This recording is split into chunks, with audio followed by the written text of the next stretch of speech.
Whoa, yo, what up, people? Coach Neil here. Hang on a sec, let's get out of the blazing sun. Oh, there we go. Right, it's been a while between lives, and that's because fucking, as you know, I love to shoot my lives with my fucking t-shirt off, you know, or not wearing one. Hey Scott, how are you, buddy? G'day Chris, how are you, mate? And I was in New York for a couple of weeks. It was too fucking cold to shoot live videos without a shirt on. You know what? So here I am. I've waited a couple of weeks. I got out of New York a couple of days ago, and it's now fucking snowing there. I'm in South America, so I'm happy about that. All right. As you know, I am a sun lover, and I just couldn't fucking handle the cold anymore. New York, fucking great city. Thank you to the people there, fucking looking after me. But fuck me, it was cold. I'd already spent 4 weeks in shitty fucking England, which was bad enough. And then I went to New York. I'm like, fuck this shit. I'm out of here. So now I'm in South America where the sun is shining. There we go. Cool. Anyway, this got nothing to do with health and fitness, this one. This is just touch base, see if I can get to see my ugly face before I start pumping my Cyber Monday fucking promotions tomorrow, you know. But anyway, this is a funny travel story, all right? So, everywhere I travel, I always travel last minute because I like adventure. I don't like plans, all right?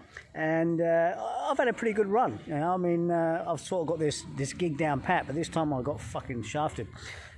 So, I've flown into South America, right? I've booked an Uber from the airport to my hotel. It's 2 o'clock in the morning. Yeah, no big deal. There's only a few places in South America that do Uber, by the way, and this was one of them, so I was lucky. So, got an Uber. Fucking, it was pretty cheap. Go to the hotel, and Uber takes off. Knock on the door, hotel. Fucking no answer. I'm like, what the fuck? Ring the bell. You know, finally, someone answers. You know. I said, yeah, check in, you know. And they're like, well, you know, it's too late. I said, no, fucking website says 24-hour check-in. So anyway, they come down, fucking 20 minutes later, whatever. I get in there, and I'm about to check in, give them a passport and that. And they go, oh, you know, it's outside check-in hours. Check-in's 12 a.m. closes. So I'm like, yeah, what's your point? You know, your website says 24-hour check-in. So they said, oh, we're going to charge you a penalty. It'd be 40 Australian dollars. And I've just gone, I'm so fucking stupid sometimes. I've gone, well, fuck you and fuck that. And I've taken my passport and I've grabbed my bags and I've walked out. And so I'm standing out the street in fucking the middle of nowhere, South America. All right, this is near the airport, so it's not like a town. I've got no phone because I didn't have any Wi-Fi. I couldn't get a SIM at the airport, which is what I normally do. I've got no cash on me because I've just landed in a new country. So I'm standing there with no phone, no cash. I can't connect to anything. I'm like, fuck, what do I do now? So I'm standing in fucking South America with fucking no money, no phone, no way to get anywhere. So I start walking with my bags. I've got 2 bags, right? So I'm fucking dragging them down the street. And I've got no idea where I'm going, what I'm doing. Dogs are barking at me on the side of the road. I find my way to a semi-main street. And so I'm dragging my bags along there, and then I stop to sit down for a fucking break because I'm sweating now, right? Because I've not been in the fucking heat for the last 2 months. I've got all my winter gear on. I've took my jacket off, obviously. And I've sat there and I'm thinking, what the fuck am I going to do now?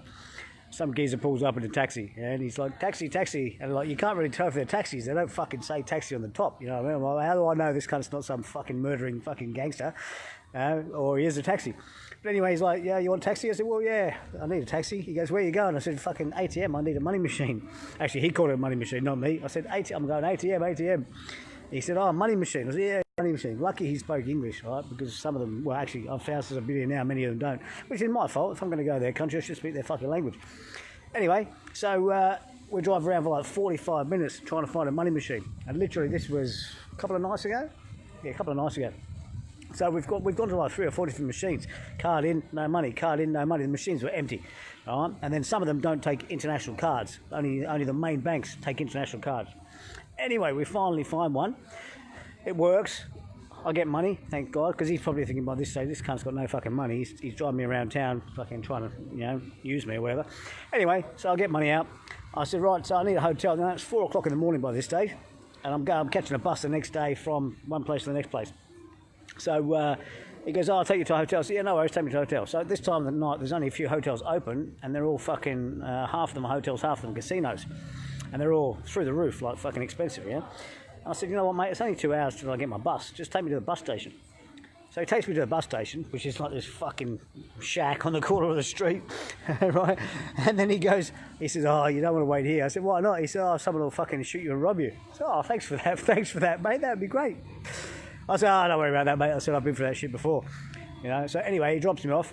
So I'm sitting outside this bus station at fucking 4 o'clock in the morning in fucking South America. waiting for my bus, which was at 6:30 a.m.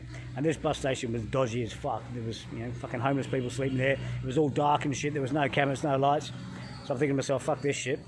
So I've grabbed my bags, I've walked around the corner, and luckily there was a petrol station around the corner with lights on and stuff and cameras. So I've literally just sat down there on the side of the street at a petrol station and fucking fell asleep on my suitcase for about an hour and a half until somebody fucking woke me up and said, "What the fuck are you doing, you bum?" I'm like, "Oh, I'm catching a bus. And then I've walked around this corner to the bus station, and I've caught my bus. Literally, it was 6:25 at that time. Got my bus at 6:40. And then got me bus to my next destination, which is 2 hours and 50 minutes somewhere else. Anyway, so, which was great. I got there, and of course I've forgotten I've got no Wi-Fi, right, because I've got no fucking SIM in my phone. So I get there, and they drop me off at the area where I thought I was going, right, and I've got off the bus, as you do, and then I'm like, yeah, this doesn't look like there's fucking anything going on. Like, how do I get anywhere from here? And there was no taxis, there was no people around. I'm like, what the fuck, you know? Anyway, I managed to find some dude, and he's no. I started walking because I couldn't find anyone, and then some car pulled up beside me, and they're like, "What are you?" Like, one guy spoke English. He's like, "What are you doing?" I said, "Oh, it's okay. I'm just walking, you know, down the road to where I thought I was going because I still had, you know, a location on my phone. I just didn't have any signal." And he goes, "You're walking the wrong way." And I go, "Well, fucking, which way is it?" And he goes, "There's nothing down there." I go, "What are you talking about? I thought the resort's down there." He said, "No, that's a private resort." He said, "Where are you going?" I said, "Well, I don't fucking know. I need Wi-Fi to check." So normally I take screenshots of my locations, but this time I just didn't fucking bother because I've never had this trouble in a long time. I always find Wi-Fi when I land, but I had Wi-Fi at the airport, but not here. So he says to me, he says, "Mate," he said, "you're going the wrong way." He said, "Like, and you don't want to be walking around the streets here by yourself with your bags." He said, "Like, where are you going?" I said, "Well, I need Wi-Fi." So this bloke doesn't know me from a bar of soap, him and his friends. So this was Jorge and Miguel, all right, Jorge and Miguel. They take me down the street to a cafe where we could get some Wi-Fi, you know? So I get some Wi-Fi. I find out I'm like a 45-minute fucking walk from where I need to be, and they're having a bit of a giggle, you know. And then these two guys, they're not even fucking taxis or anything. They offered to drive me where I had to go, you know. So of course I paid them, but still I paid them less than I would have paid an actual taxi. So it cost me, cost me $30 instead of 40. Which I checked, and that was legit, so they weren't trying to screw me. They're actually good fellas, you know. And they said to me, they said, "How the fuck can you turn up somewhere not knowing where you're going and not have any itinerary?" I said, "Oh, look," I said, "don't ask." I said, "Fucking, this is just how I roll." You know? I said, "I didn't realise I wouldn't have any Wi-Fi, and I didn't realise I'd fucking get shut out of the hotel last night." So anyway, Miguel and Jorge fucking drive me down the road 20 minutes and take me to my hotel, and yeah, now I'm at my hotel in this fucking random place in South America. But you know what? The sun is shining. Hang on a sec, let me show you. Boom, boom. There we go. So there we go, the restaurant over here. The pool. But more importantly, because obviously, the only fucking thing I care about, really, is this fucking thing up here. Hang on. There's me, mate. The sun. I swear to God. I cannot fucking handle the cold. I fucking hate it. Even though I'm English, it's been 30 years since I've been spent any time in the cold, you know, so yeah, I'm pretty happy now. All right, I've already been to the beach, you know, and just by the pool now having some low carb beer. And on that note, I will get back to regular programming very shortly, as in some fucking actual health and fitness shit. All right, people, thanks for watching. Always good to see people on here. Cheers. Hope you're doing well where you are. Talk to you soon. Bye.